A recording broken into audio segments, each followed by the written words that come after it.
ಮಳವಳ್ಳಿ ಪಟ್ಟಣದ ಅಂಬೇಡ್ಕರ್ ಭವನದಲ್ಲಿ ಮಂಡ್ಯ ಜಿಲ್ಲಾ ಪೊಲೀಸ್ ಇಲಾಖೆ ಹಾಗೂ ಮಳವಳ್ಳಿ ಉಪವಿಭಾಗದ ವತಿಯಿಂದ ತಾಲೂಕು ಮಟ್ಟದ ಪರಿಶಿಷ್ಟ ಜಾತಿ ಮತ್ತು ಪರಿಶಿಷ್ಟ ಪಂಗಡದವರ ಕುಂದುಕೊರತೆ ಸಭೆಯನ್ನು ಉದ್ಘಾಟಿಸಿ ಮಾತನಾಡಿದ ಜಿಲ್ಲಾ ಪೊಲೀಸ್ ಅಧೀಕ್ಷಕರ ಮಲ್ಲಿಕಾರ್ಜುನ ಬಾಲದಂಡಿಯವರು ಅಟ್ರಾಸಿಟಿ ಪ್ರಕರಣವನ್ನು ಸ್ಥಳೀಯ ಠಾಣೆಯಲ್ಲೂ ದೂರು ಸಲ್ಲಿಸಬಹುದು.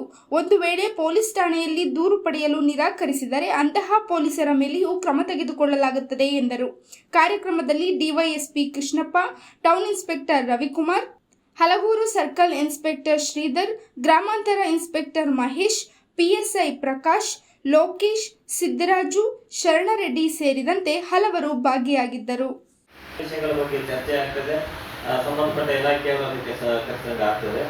ಅದೊಂದು ಮಾಡಲಿಕ್ಕೆ ನಾನು ಮಾನ್ಯ ಜಿಲ್ಲಾಧಿಕಾರಿಗಳ ಗಮನಕ್ಕೆ ತಗೊಂಡ್ಬರ್ತೀನಿ. ಎರಡನೇ ವಿಷಯ ಹೇಳಿದ್ರು DCRE ಬಗ್ಗೆ. DCRE ಅಂತ ಹೇಳಿ ಎಷ್ಟು ಜನ ಗೊತ್ತಿದೆ? DCRE ಹೊಸ ಪೊಲೀಸ್ ಸ್ಟೇಷನ್ ಓಪನ್ ಆಗ್ತಾ ಇದೆ, ಗೊತ್ತಿದೆಯಲ್ಲ ಎಲ್ಲರಿಗೂ.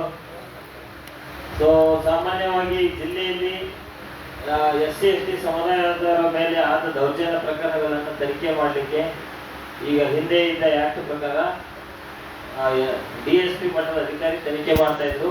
ಸಂಬಂಧಪಟ್ಟ ಪೊಲೀಸ್ ಠಾಣೆಗಳಲ್ಲಿ ಪ್ರಕರಣ ದಾಖಲಾಗ್ತಿತ್ತು. ಈಗ ಇನ್ನಷ್ಟು ಪರಿಣಾಮಕಾರಿಯಾಗಿ ಈ ಒಂದು ಕೇಸುಗಳ ತನಿಖೆ ಆಗಬೇಕು ಮತ್ತು ದಲಿತರಿಗೆ ಏನು ದೌರ್ಜನ್ಯಗಳು ಆಗ್ತಾ ಇದ್ದಾವೆ ಮತ್ತು ಹಳ್ಳಿಗಳಲ್ಲಿ ದಲಿತರ ಒಂದು ಸಮಸ್ಯೆಗಳನ್ನು ಪರಿಹರಿಸಲಿಕ್ಕೆ DCRE